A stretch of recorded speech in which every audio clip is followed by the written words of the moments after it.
দক্ষিণার স্বামী সারদানন্দজির দ্বারা জয়রামবাটিতে পত্র লিখাইলেন।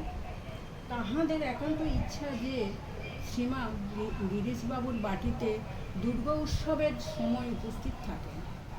তিনি না আসিলে পূজায় ব্যর্থ হইবে। শ্রীমায়ের সম্মতি পাইলেই তাহারা পার্থেয় পাঠাইয়া দিবেন।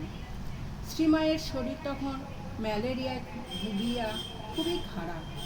তথাপি তিনি পত্র শুনিয়া ভক্তের বাঞ্ছা পূর্ণ করিবার জন্য কলকাতায় যাইতে সমর্থন হইলেন।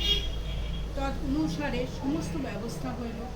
যথাসময়ে শ্রীমা বিষ্ণুপুরের পথে কলকাতায় যাত্রা করিলেন। তাহার সঙ্গে চলিলেন পাগলি মামি ও রাধু।